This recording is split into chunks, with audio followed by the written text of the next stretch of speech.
Welcome. I'm going to call this meeting to order on Thursday, January 11th at 10 a.m. China, you want to do roll call? Janet Selden. Here. Adrian Byram. Here. Leanne Hamaji. Here. Nan Warren. Here. Okay. Does anyone have any comments about the minutes, or can we approve them as submitted? No comments. Okay. Approved as submitted. The next item on the agenda is the election of a chair for the planning committee. And I would like to nominate Leanne Hamaji as our vice chair. Roll call, please. Selden. Yes. Byram. Yes. Warren. Yes. Hamaji. Yes. Okay. I just want to thank you all for joining us this morning. We have a full agenda with a lot of important updates, and we have 15 people on Zoom, so we welcome you as well. And we will get started with our capital projects update. Anne? Sure. Just share my document here. Yeah. I do apologize for being difficult to read. If people have access at home to the packet, you can see everything there. But we'll just go through this with see what's happening. So there's no movement on the pavement program as of yet. We're actively working with the architect now on the roof replacement at Tice, which is replacing the skylight that's there. So hopefully we'll have kind of a plan and proposal towards the end of the year for the next capital projects, like how to proceed with that. For pickleball courts, construction is doing great. Budget is doing phenomenally well. We've used very little of the contingency, actually, and we're, again, with construction, it's not over till it's over. But we're looking for completion by the end of July. We're very excited about that. We'll be talking about the RWC admin relocation project a little bit later in the agenda.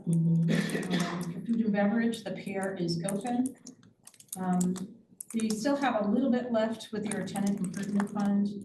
When you look at the year-to-date expended, it's more than the money in it that was expended by the restaurant.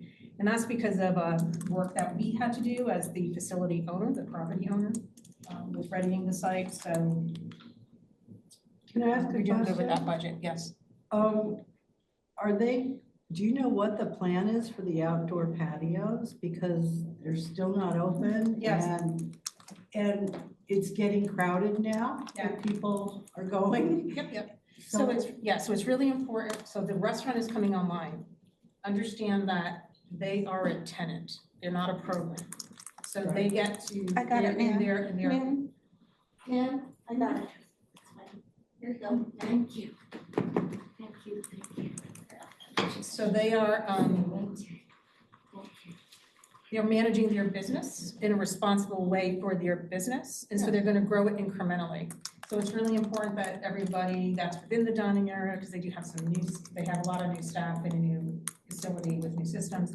They're getting that all squared away. They started on the outdoor patios that face Stanley Dollar this week, and they'll be adding incrementally. So they have to do incremental growth just to make sure they get it dialed in before they add more seating.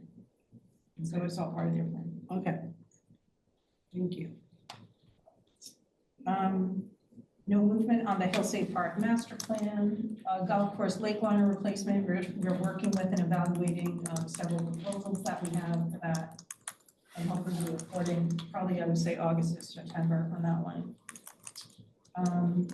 Same with golf bridge replacement, the work continues on construction docks, and so hopefully we'll have more of a precise amount that we're gonna ask for in next year's capital budget in order to execute the project.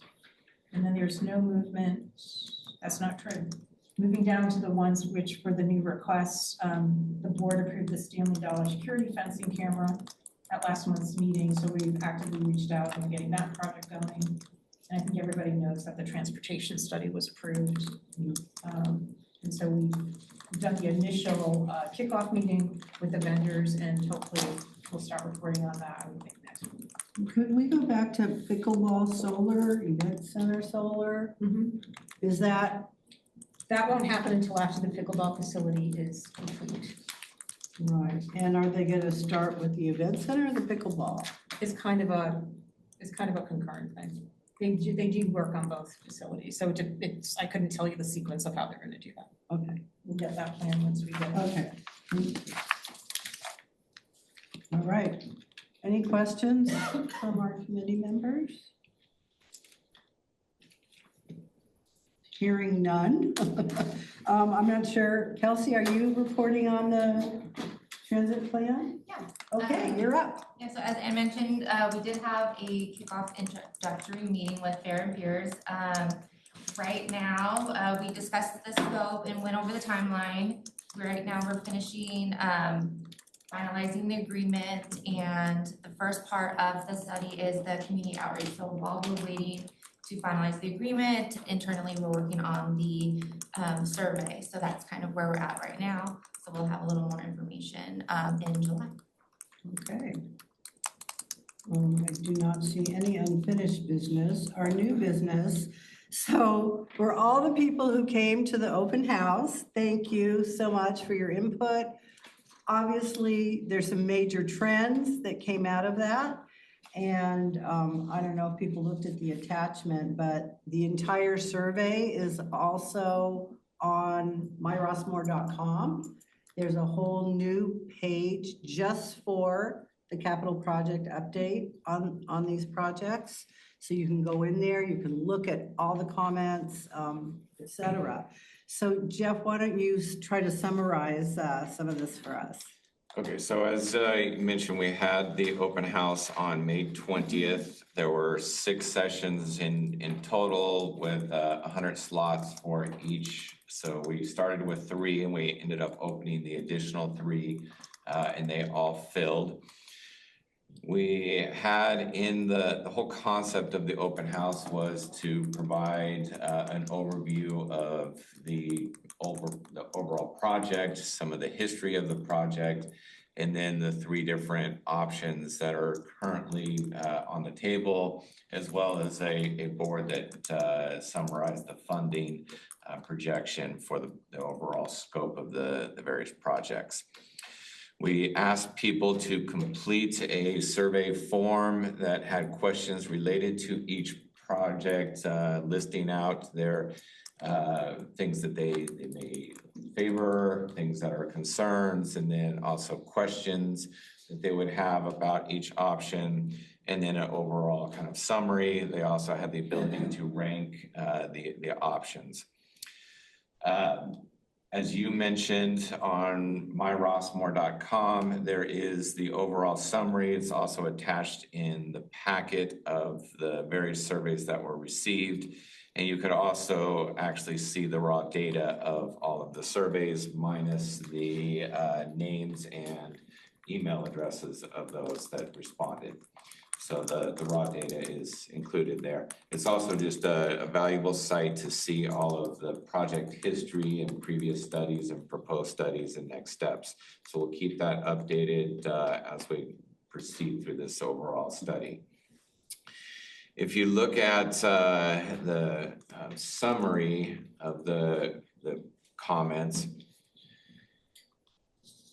there were some pretty specific themes that we had throughout. So after reviewing all of the submitted handwritten resident surveys across the group, there was very clear and highly consistent themes that emerged. Residents were thoughtful, detailed, emotionally invested, and highly engaged in the future of Gateway, Dollar, and Rockview. The feedback overall was not anti-improvement. In fact, many residents support modernization and renovation. However, the overwhelming majority of comments centered on ensuring that improvements preserve Rossmore's resident-centered culture, social atmosphere, historic character, and accessibility. So I'm gonna skip down to kind of the overall summary. So some of the most common concerns that were expressed certainly were over parking. This was kind of the single most repeated operational concern, whether it's parking at Gateway or at the Dollar Event Center pickleball complex. Administration at expansion into Gateway, strongest opposition emerged across nearly all the feedback batches to any expansion of administration at Gateway. There was some themes regarding cost and financial burden. Residents repeatedly questioned affordability, project scope, long-term impacts. Concerns about loss of community identity. Many residents feared institutionalization in design, over commercialization, and losing Rossmore's social culture. Construction disruption was a common theme.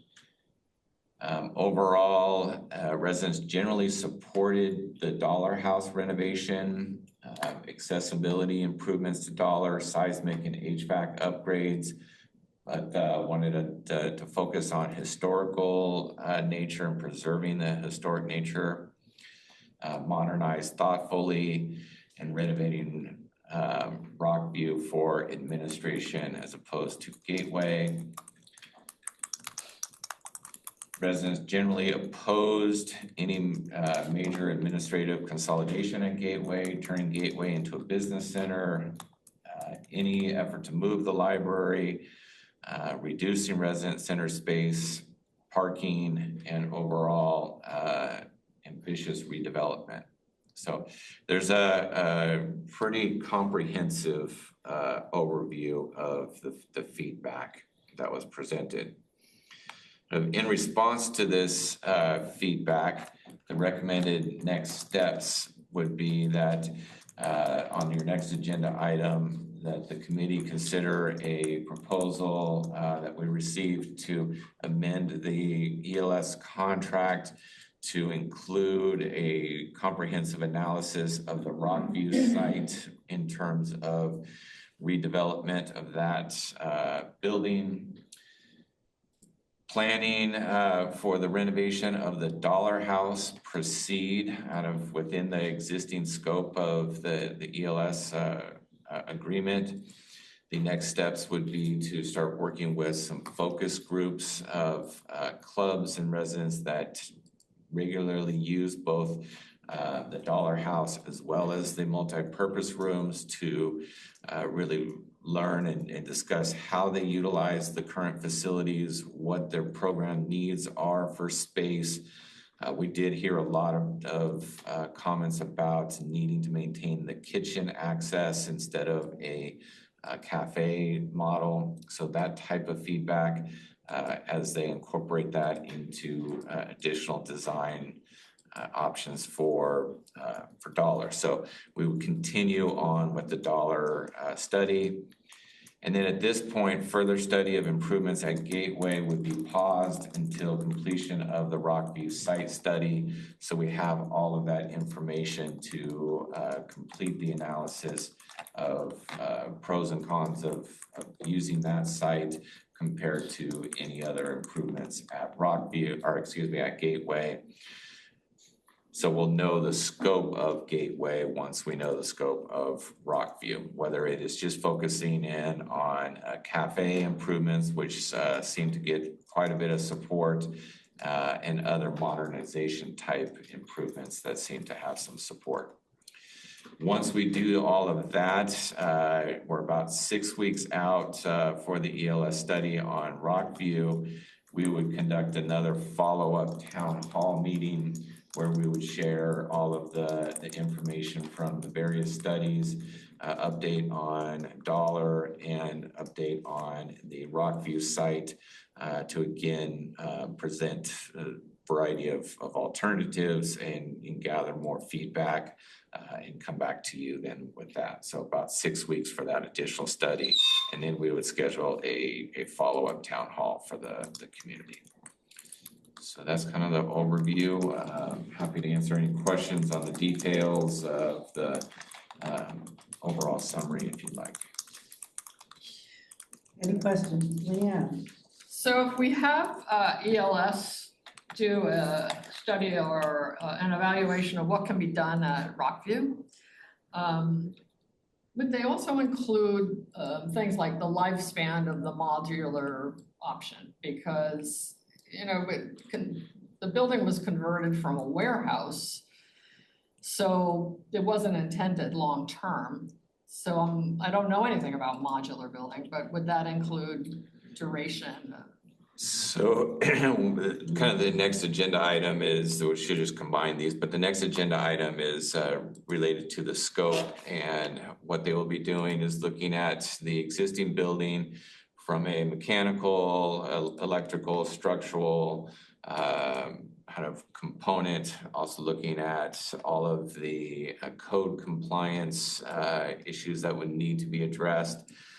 And then they will evaluate and provide data on all of the options, whether it's just renovation, whether it is replacement with modular, or whether it is replacement with ground up construction, and give you some pros and cons of each, cost estimates associated with each. Well, I think we can proceed with that evaluation of Rockview. I mean, we've got all kinds of data floating around and ideas, and we need to nail it down as to what's true. So that takes us to item 9B, and we need a motion to go forward with this contract that focuses on Rockview options.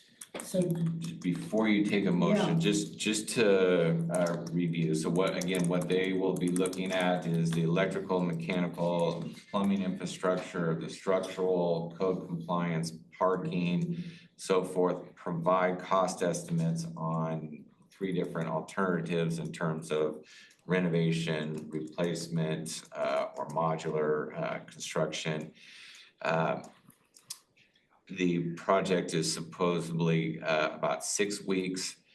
The funding for the alternative as well as the existing, I want to emphasize, this comes from the capital budget. More specifically, the funding for all of these studies is coming from the medical center sale when it was in escrow in 2020 and fell out of escrow in 23 due to the buyer. Rossmore received all of the deposits that were put into escrow, about $1.4 million. Those funds have been used for any study associated with these projects and will continue to be used in that fashion. So the $29,300 for this additional study with ELS is being funded out of that specific category.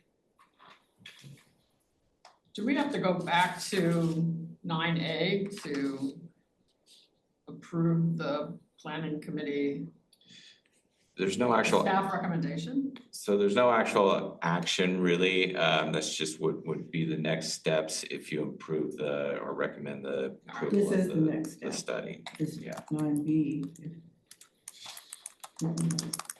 I would like to note that if you look at the ELS proposal, which is attached to the program, to the agenda, that they are bringing in external structural engineers, mechanical and plumbing engineers, electrical engineers. And so, I mean, they are bringing in the experts necessary to do the appropriate analysis of the existing structure so that we have a good idea of whether, you know, it's structurally appropriate, et cetera. And so, you know, as I read that, I see it being a reasonable approach towards getting a definitive answer as to whether replacement or refurbishment, what makes best sense. So I'm pleased to see that. Nan? I just wanted to ask whether it's possible to look at the contract that they already have to do Gateway and say, stop that, do this instead of spending new money. So there's not really a need to refocus those funds, whatever hasn't been spent, if we just flat out stopped the study and never came back to it or continued with it, those funds are just not expended.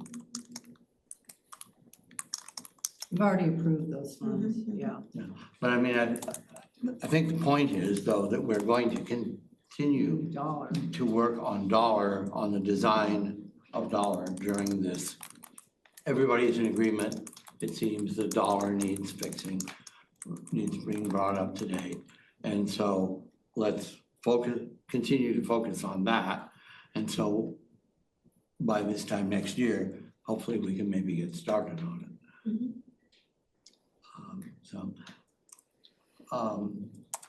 Jen. Ted has a question. Oh, Ted, When Adrian's done, are you done? Yeah. Okay. clarifying question. So in the past, yes, as I remember, do we still have employees that are working here that have either management at the other building, that they have staff up there? I mean, do we have people who are divided up still? There are still a couple different departments that are divided between the two locations. So follow-up question, I didn't hear where they were gonna see how they were going to incorporate for efficiencies, how to get all those people in one place.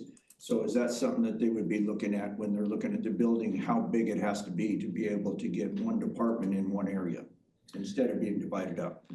So one of the things we will do kind of internally is with staffing needs and space needs and adjacencies with various teams and kind of the new model that we're putting in place with RPM and others, how the modern office would look like. So all of that will be part of the overall space needs analysis.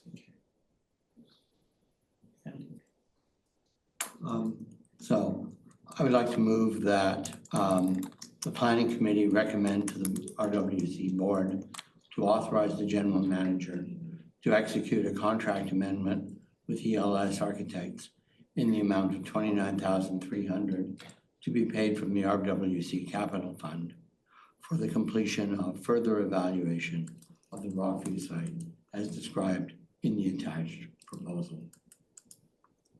Do we need to specify that the capital funds we're authorizing are from the sale of, or the attempted No, sale? it's not necessary. Just all one? Yeah. Okay. I'll second that. Okay. Selden, Yes. Byram, Yes. Hamaji, Yes? Warren, Yes. motion carries.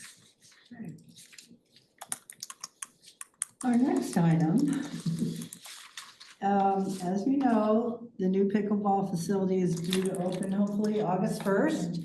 And in the meanwhile, the board has been thinking about what to do with the current Creekside courts. So, really, Ann, are you gonna present on this Yeah. one? Okay, great, thank you.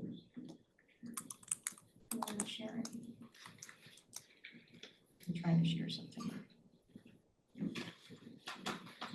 Hold on one second.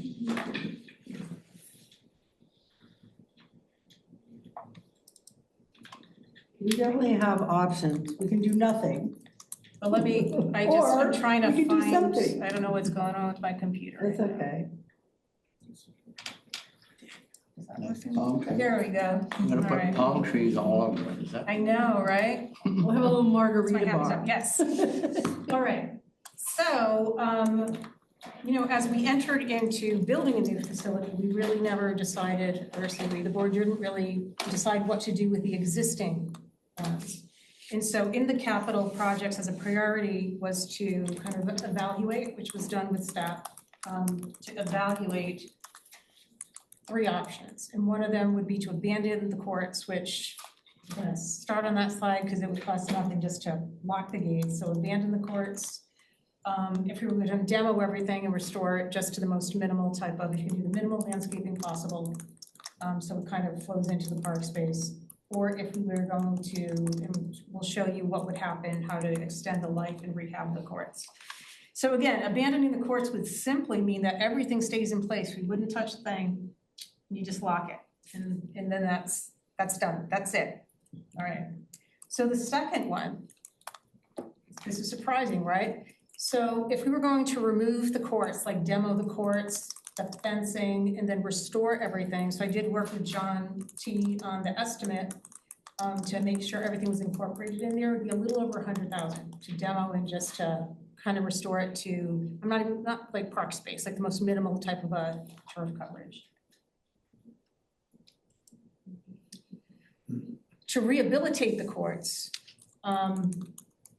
there's a way we can do this and it costs about the same as if we were gonna demo it, essentially.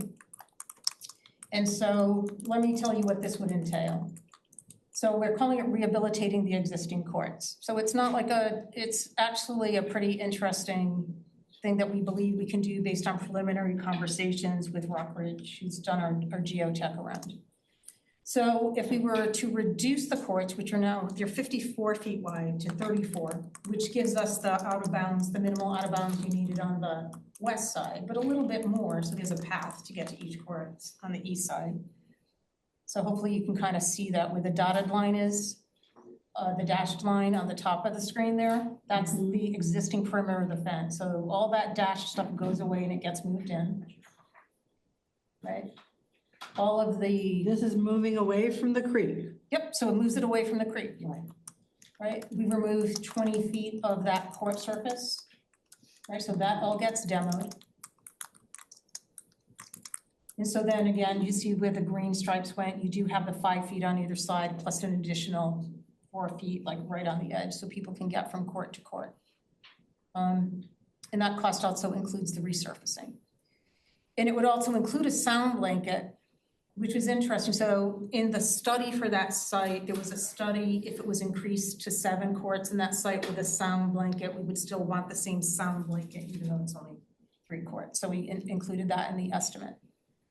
So that is, those are the pretty much 3 options. So just to That you have to confirm, consider. the sound study from option 3, it was quite a few years ago. It's out there on Simply somewhere. Yes, we would, yeah. So, just so people know, you might be thinking, well, why didn't you just do this before instead of this $4 million thing? Well, because this is only 3 courts, right? And the whole point is that we needed more, and we couldn't fit more there based on what exists, the creek, et cetera. So the good thing is they're already using the gym and they're going to be using the new facility, but this facility would not be run by the pickleball club. It would be open to everybody, and anybody, when the hours are set, and you know, people who just want to play with their grandkids or any time of day. You don't have to worry about what level you're at. So that was sort of enticing to me. So if I can give just a really quick history of this site. These used to be the tennis courts at Creekside. We relocated those up to Buckeye. And once we started the renovation of the fitness center in 2017, these courts were slightly renovated, and we took the middle fence down and created the 3 courts that are there today. When we first started the evaluation of the pickleball complex and courts, the white paper that was produced by the pickleball club was really focused on a minimum of 8 new courts. When we started the evaluation of Creekside here, we were able to get 7 courts by changing the orientation to a west facing. So completely rotating all of the courts and stacking them within more or less the same footprint, although the fence gets expanded all the way to the sidewalk. We couldn't fit in an eighth because we couldn't expand farther to the north because of the tree coverage there. So it went from the top of bank of the creek to the sidewalk and 7 courts. As we proceeded with that option and that study, we did some coring and evaluation of the erosion being caused by the creek. And it became very evident that we couldn't mitigate without extensive reinforcement of the bank and work there. And thus, the idea of having 7 courts at this location was pretty well abandoned. That's when we started to look at, all of the other alternatives, from Buckeye to the Dollar Park to Hillside, et cetera, et cetera, et cetera. The proposal here is kind of taking advantage of what exists today, moving the courts towards Tice a little bit, and then removing that section kind of takes care of that ongoing erosion, and you have the opportunity, if you chose to go this direction, to maintain an asset for the longer term. So that's a little bit of the history. So if you say, why didn't we just continue on if this was an option? It really wasn't an option to meet the needs or the interest of a pickleball complex. So forth. And there, in that evaluation back, what year was that? I can't even remember, of Creekside, and you dealt with the city about the erosion in the creek. From that, how sure are you that the city would issue a permit if you move that boundary 20 feet east? So the nice thing about what this does is you are just kind of resurfacing an existing amenity. So we're not doing new construction. We're moving a fence. So this wouldn't even really be a permitted item. It's like resurfacing the tennis courts, more or less. But I would say that it would start with just confirmation with geotech. So part of that cost is just making sure. And then if that doesn't work, then it resorts to. Yeah. Right now, that 25,000 we have allotted for Creekside on the capital plan, would that be used in these options, or what is that 25 for? I mean, nothing's been approved. It would be used, for instance, if you wanted to say, well, let's look at a geotech study before we make a decision. That's well within, the study would be much less than what's allocated. If they wanted us to do a little bit of an amendment of sound study, like we could do studies before we make a decision. So this is using existing data that we have, and folding it into this. Or if you wanted a broader scope of alternatives, high level, what would it look like as a park or as something else? That would involve more study. Yeah, I just wanted to ask, had we considered parking when we have all these new courts open? We're gonna have a lot of parking spaces that we need. And possibly they could, those athletic people who were playing pickleball could park down there if they couldn't find a spot. Though I certainly don't want to see cars tumbling into the creek either. That's a great question, and this site has long been thought of as potential expansion of parking. But what you have is a very narrow strip, especially if you back away from the creek, the proposed 20 feet.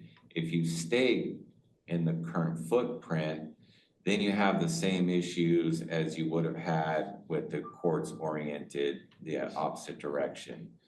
Whereas that will continue to erode, and you would have to do very significant reinforcement and retaining from the creek in order to retain that as parking.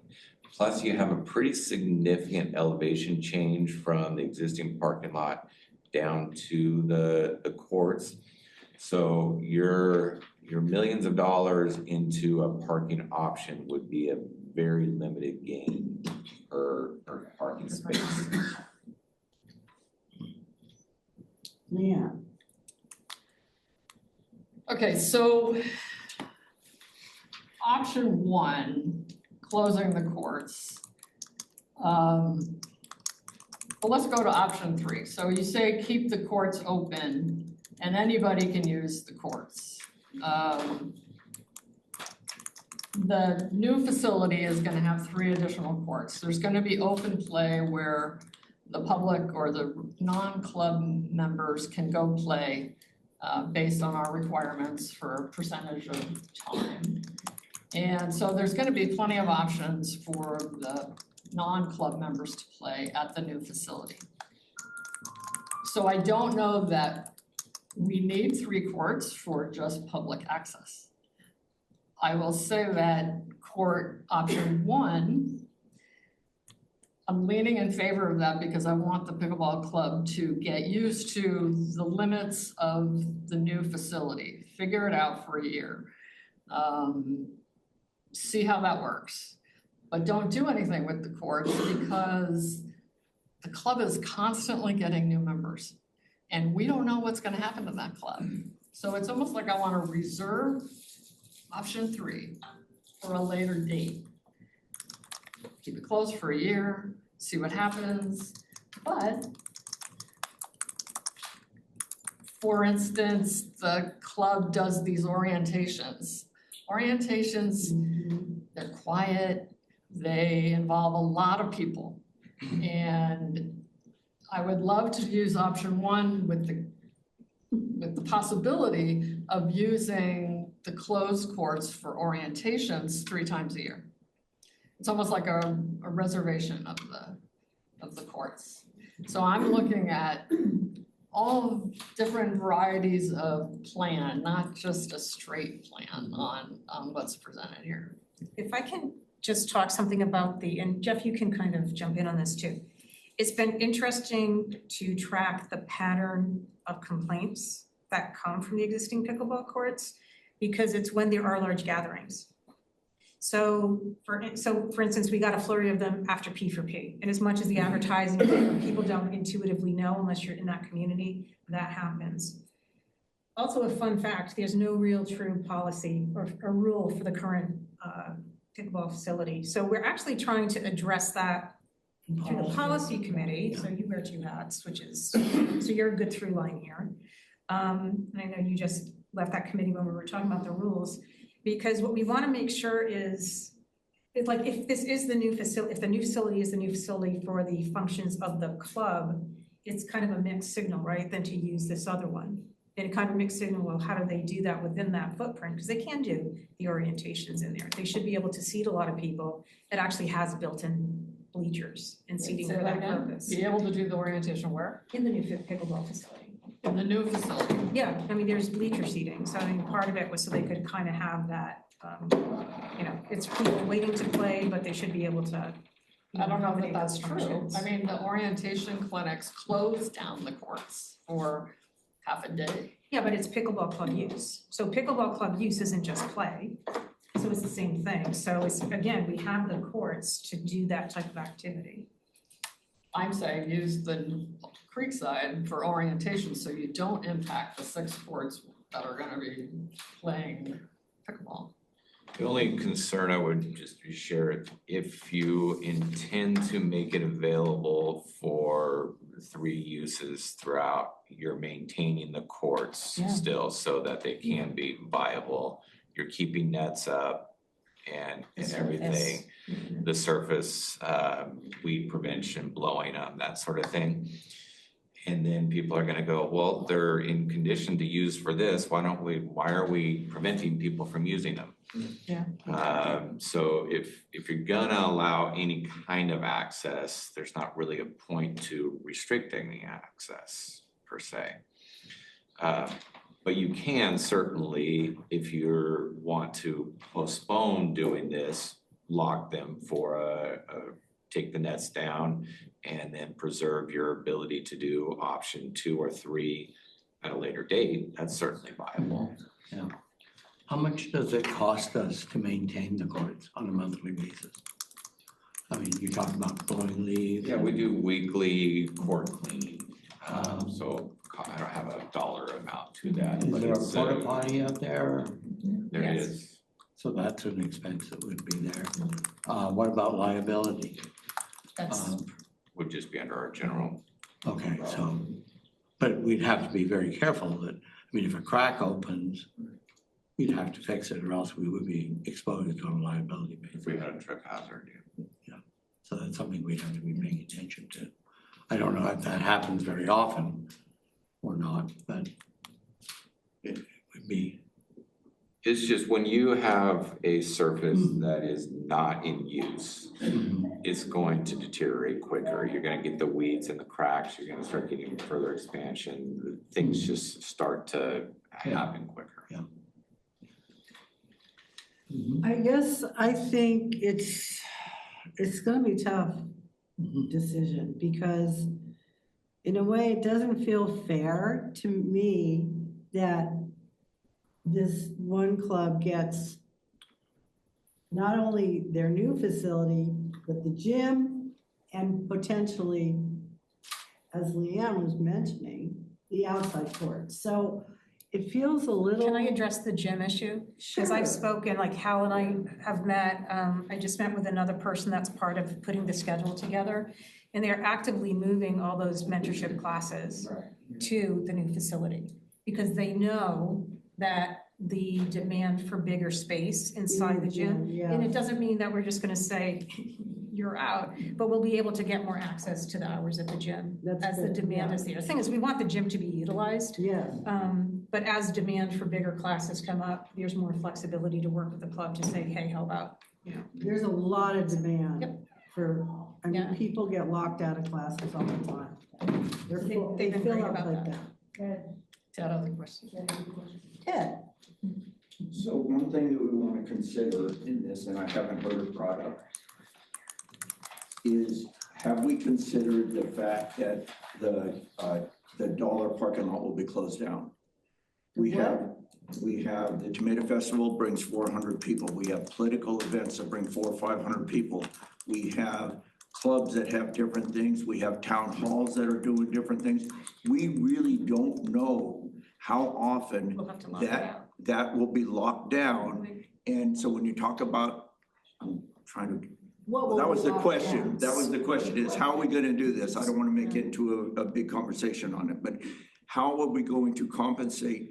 Because we don't do this to any other club. How are we going to compensate the times that we're gonna be shutting them down when we don't know how many times a year that will happen? So You remember in mean the, events? yes, When we've, because there So was when we have- something in the yes. policy And I can about. give you great examples. Yeah. I can give you some examples that are coming up right now.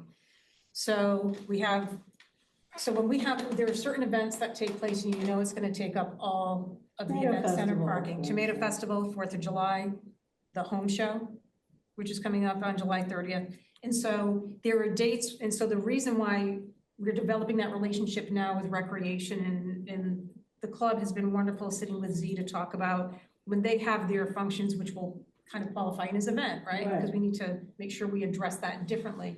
Is that we want to make sure that we can give them a schedule with as much notice with all these different functions where we know we're going to have to close things down. We may have to do things like when we have our town halls and they're crazy, we may have to give them 2 weeks notice and just say, hey, just so you know, on that date, we're gonna have to close until noon or something like that.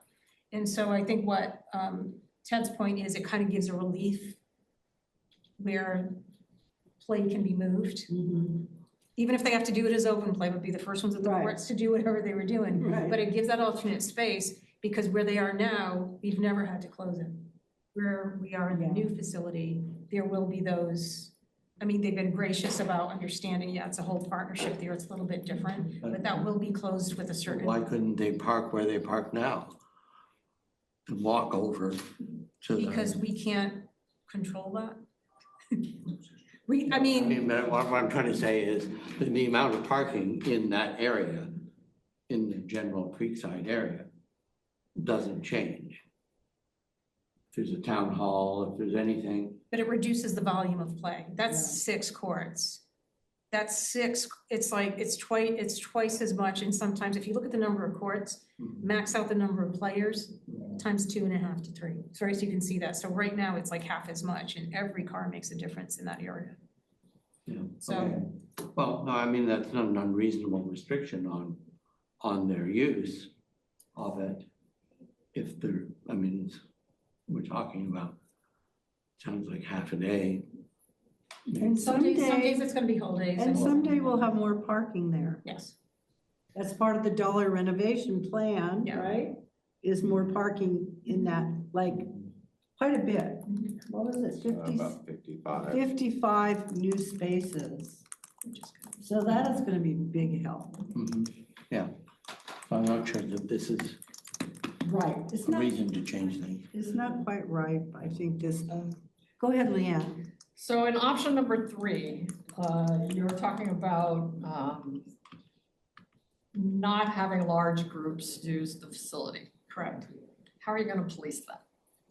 So those type, I mean, it's like anything that we do here. It's like, I think almost everything that we have here, every rule, every policy is an honor system. I can tell you that we get complaints, and so for us to be able to go do check-ins when we get the complaints is pretty easy to do. Like when we hear about noise complaints, we'll check in with the club. I think that would be a very easy one though to I actually do too. monitor, because if there was a large scale event that We would see it. popped up there, it would be kind of the genesis of the club.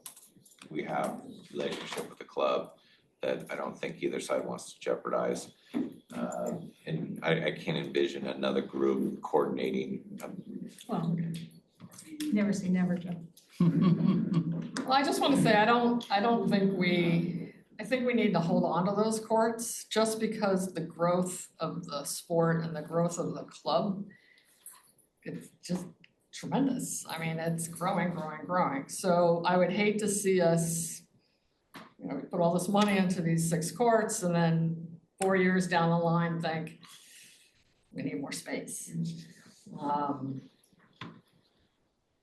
I tend to want to have them one way or another.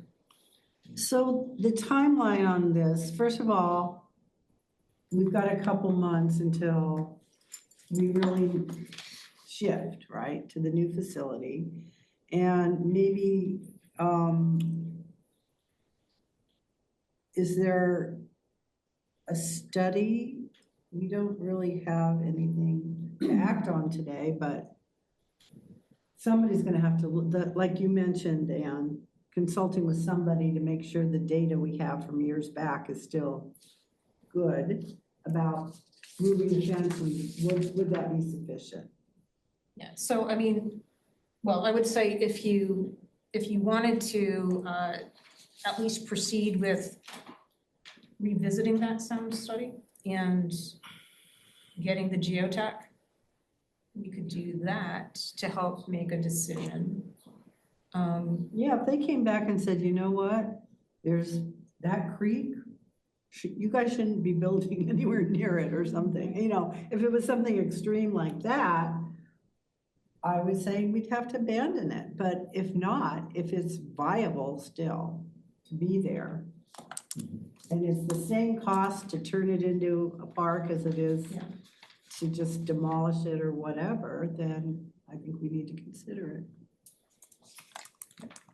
I don't know that we can really reach a decision about this in the next little while. We've got some time.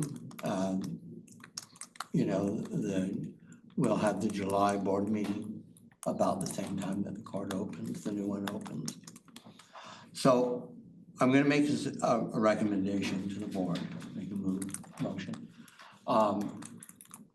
That I don't anticipate them actually acting on this time around. Okay, but it's more for discussion at the board level so that we, as a board, can openly, all 9 of us can talk about it and see where we all stand. And then maybe out of that will come referral back to this committee next month and final action by the board in July. So I'm going to move that once the new facility, pickleball facility opens 2 weeks thereafter, we lock the existing facility and stop maintaining it. During the next 6 months, staff goes and figures out the alternatives, gives us an evaluation of those. And then we make a decision on the long-term direction of those courts in approximately the end of this year. Second. I'll need a more concise motion. For the record. Can we get a concise motion on that? I know you have an intent, Yeah, but if you could restate it one more time. let me try and restate it more concisely. To make a recommendation. to I the board. recommend to the board that 2 weeks after the new facility opens, we close the existing facility. We then engage in an evaluation of its alternative uses with the intent of making a final decision by the end of 2026. Discussion, I have a question, yeah. yeah, What's the point of the 2 weeks? yeah, Nan seconded. Oh, sorry. Go ahead. Why 2 weeks? I was just thinking mechanically, you just may need administratively, the club may need the time to, they've still got some stuff going, the old one, and just so they don't have to jump through hoops, that's all. And I think you don't want people playing on the old Creekside courts when they have the new facility. So you want to be sure that you do lock it. So my intent was to drive all the activities to the new one. And then once we see it actually playing out on the new one, then we have a better understanding of, is that sufficient? Is that overkill? Is that, oh my gosh, we're gonna run out of capacity there in the next 6 months? By doing that, by locking it down for 6 months, we kind of get a sense of what's really going to happen. I just don't see the point in restricting it to 6 months. I mean, things move slowly enough here. It'd be nice if we could move forward, not putting a restriction that it's gonna take 6 months. It might not.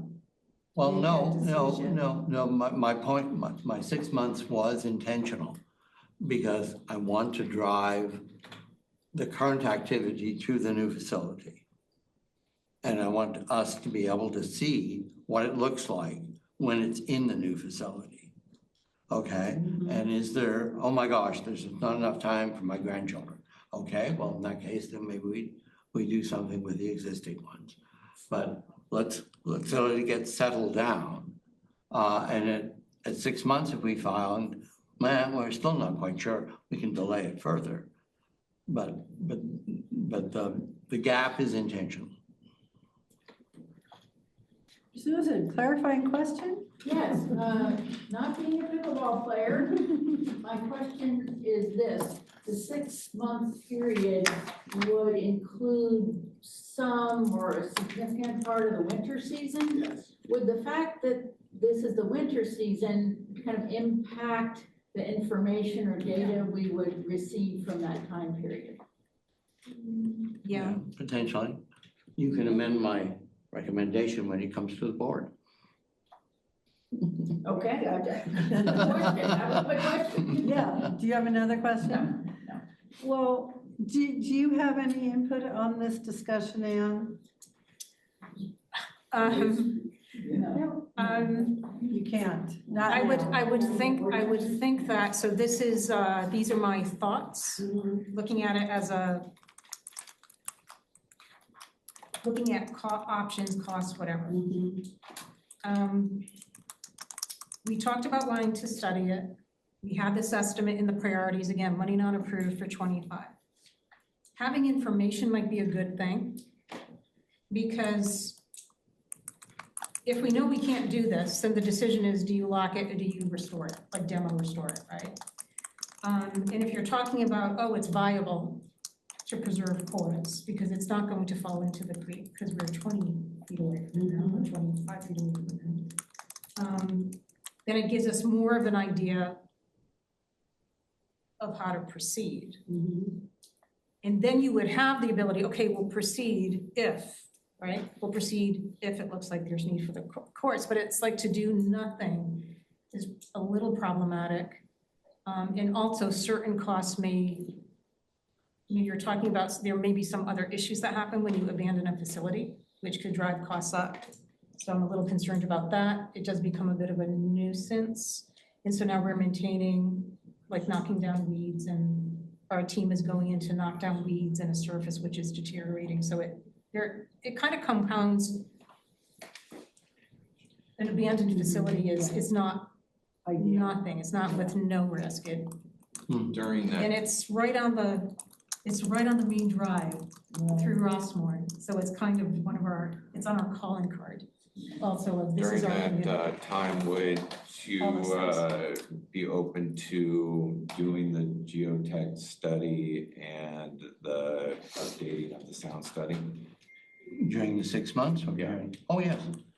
I would expect that at the end of that 6-month period, we have a very comprehensive analysis of all of the options, what they would truly cost, that we do, whatever they So may you would be. be- And the community could be involved in suggesting, oh, well, why don't we turn it into a victory garden? Or something, else. I mean, there could So be you other would be ideas. supportive of expending some of those resources, the 25,000 that's budgeted to do some of those studies? Yes. That We was need a my intent. motion, right? We need a motion for the expenditure of funds out of the capital fund to do this particular item for study and geotech, sound and geotech. That's an additional motion? Or you can amend the original motion and tack that on. He could retract his original motion. Yes. Or amend it. Amend it. Go Okay. ahead. Give it a Try to try, give it a amend it. try, Can Adrian. you read what I said? That's been 3 minutes ago. I forgot it.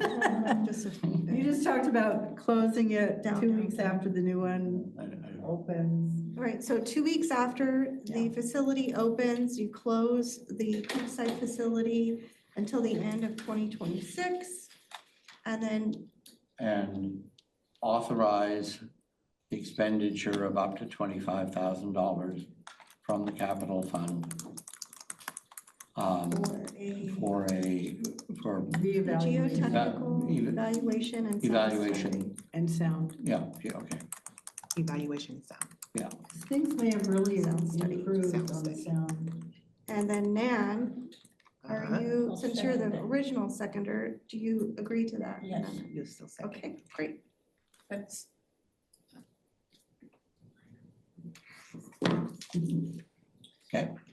Well, you did. but I was gonna say, you said things may improve on the sound. Of course it will if you lock it, but it may not. No, I don't mean that. I meant from the blanket. There may be even a better one by now, Yeah. right? And like I said, I expect the board to have a fairly elaborate discussion about this at Yeah, our this is meeting. just a recommendation. And let's, make sure we all come together in a way that enables us to say we've thought about it carefully. Mhm. Yeah, Are we in the discussion phase? yes. Okay, so when would the study begin? So I think we would develop a scope and probably bring Rockridge back out since they did some of the original, probably have some existing data too. Probably utilize the same folks that did the sound study initially, so they can simulate that based on 3 cores instead of 7. So within that 6-month kind of window before the end of the year, we would try and get those solutions. So the sound study isn't necessarily based on actual usage, they simulate a lot of. I think the sound study just is important because that original, well, you've got the difference in numbers and of courts, and then you also have technology. In 5 years, I don't know, it was like 4 or 5 years ago. So I just, for the record, think that's important to redo the sound study. Could you read me the motion back? So the closure of the Creekside facility will be closed 2 weeks after the opening of the pickleball facility. And until the end of 2026, and then the addition of the amendment is authorized up to 25,000 for geotechnical evaluation and a sound study. Okay. I'm wondering if we need to insert. The word close is very permanent, so I'm wondering if we need to insert the word temporarily or something like that. No, because Go ahead. we don't know what's gonna happen, so when we say temporarily, I then know, people are that's gonna true. say, well, That's when true. is it gonna open? Yeah, And we don't need that, we can just say closed until further notice. yeah, I like that better. Well, I mean, what we could do is put in, close it until we reach a final decision I think you did say that. no sooner than the end of the year. Didn't he say that To in the end there? of 2026. To the end of 2026. Any other discussion? And this is a recommendation to the board. The board has to approve this. Okay. I think we're ready for roll call then. Okay, thank you. Selden, Yes? Byram, Yes. Hamaji, Yes. Warren, Yes. motion carries. Very good. Thank you. Okay, do we have time? Do you want to do your, We absolutely have time. okay, Deborah?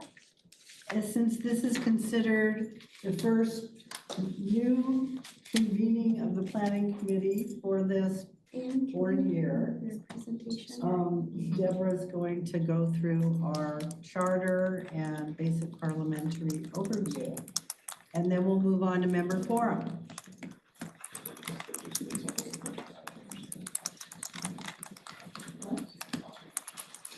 All right, so we're gonna go over the committee charter responsibilities and compliance for the planning committee. Your purpose and responsibilities are in advisory capacity to the RWC Board of Directors.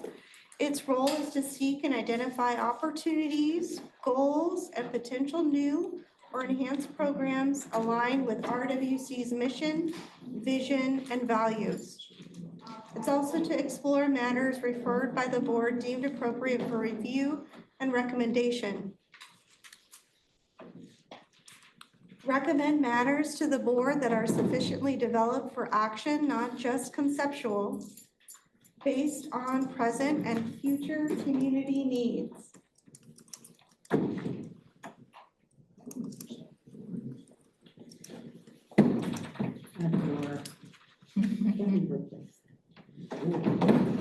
Thank you, Leanne.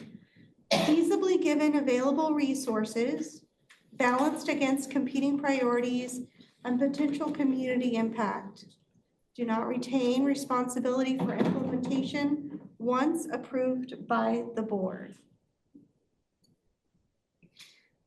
So the importance of following your charter is really to serve as a purpose, scope, authority, and provide you with procedures. There are several legal and governance standards that are adherence to the charter. So the Brown Act ensures transparency and public involvement in meetings of local legislative bodies. So that's the committee. Corporations Code specifies rules regarding the governance of advisory committees. And all of these are consistent with that charter. Maintaining consistency and compliance ensures all committee activities align with the established regulations, promotes transparency and accountability, facilitates orderly and efficient meetings, enhances stakeholder trust and participation. So really following your charter helps maintain consistency and adherence to legal standards, ensuring the committee operates within its defined scope and authority. Any questions on your charter? No? Hearing none, thank you. Got it. And then the next, we're gonna do parliamentarian procedure.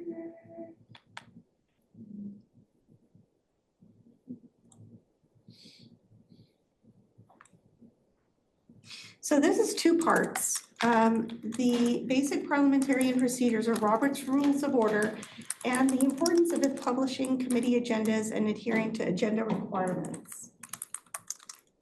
So you'll learn some basic principles for the use of parliamentary procedure. When they're remembered, meetings will run more smoothly and business will take place. So why do we use parliamentarian procedure? It's really required by our RWC bylaws. It's to facilitate the transaction of business, to promote cooperation and harmony, and then to ensure that all members have equal rights, privileges, and obligations, and ensure the majority has the right to decide, but the minority has rights which must be protected as well. So Robert's Rules of Order gives the role of the chair these responsibilities. They call the meeting to order, they maintain order and decorum, ensure adherence to the agenda, and adjourns the meeting. So those are just the basics. Decorum in meetings. So when wanting to speak, speak only when recognized, use the term chair, and focus on the subject at hand, not on the person who brought up the matter. Respectful language only. Making motions. So it's easy to make a motion. You obtain the floor. You can raise your hand or you can vocalize. State the motion clearly. It requires a second and then it's open for debate. A committee or body may only consider one primary question at a time. No other business can be considered until the primary motion has been disposed of, passed, failed, or referred, withdrawn, etc. And so amending a motion, there are three things you can do to amend a motion. You can strike out a word, and you can insert a word, or you can both strike out and add a word. Words. Yes, it could be a full paragraph, a full sentence, something of that nature, absolutely. Common mistakes that we don't want to see or have happen is when a motion comes up, staff is talking and they say, you know, this is our recommendation. Someone says, so moved. So what we want is a full motion so that it can get on record so that the public knows what that action is being taken. So instead of saying so moved, we say, I move that, and then restate the motion in full, which makes it clear to the committee and to the recording secretary. So a typical meeting agenda, you'll see all of our agendas on Assembly adhere to Robert's Rules of Order. The typical meeting agenda has a call to order, approval of minutes, the member forum, reports from officers and committees, unfinished business, new business, and then adjournment. So that's just, we're following all of those formats. Now I'm going to touch on why we publish agendas and adhering to agenda item requirements. In short, we need to publish meeting agendas legally 4 days prior to the meeting. And this is for several reasons. One, transparency. It's to be transparent to the public and transparent to the committee members themselves. Don't get it. Thank you. So these follow the Corporations Code, the Brown Act, Robert's Rules of Order, and our bylaws. So our department as a production and the executive service teams, we really adhere to all of these policies and legal standards. So all of these are the advanced meeting notice. So like I said, the 4 days prior, so that everyone can see that these policies and mandates, a summary of the agenda is in the Rossmore News. So the meeting date and time is posted, and then the full agenda on Simply. Yes, Is that 4 days, business days or calendar? calendar days. Yes, so it includes weekends. Yeah. And then open committee meetings, that is the member forum portion of the meetings. We also want to give the public a heads up as to what's on the agenda to allow for them to take the time to speak during the meeting. So the Corporations Code and the Brown Act really have legislative body requirements that conduct meetings openly, provide advance notice of meetings and agendas. And That's why we need a new boardroom. I know. The door doesn't close. I know. God. And then we're adhering to the Robert's Rules of Order to ensure that meetings are orderly, focused, and everyone has an opportunity to prepare for the topics. Terrible. People don't know how to use those locks. 5 years, I still don't know how to I use it. know, well, okay. it's a problem. So this is an important part of handling business on the agenda that I really want to hammer home because we have to have strict agenda adherence. Items not on the agenda cannot be discussed. So if there are no items for discussion, such as there's no unfinished business, there's no new business, the only discussion that a committee, if they choose to hold a meeting, is future agenda items.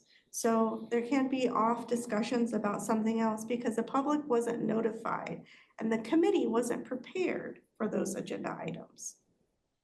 So really discuss items for future agendas or cancel the meeting is really the only two options you have. There's no business on the agenda. And that concludes my presentations. Do you guys have any questions? Very thorough. Thank you, thank you.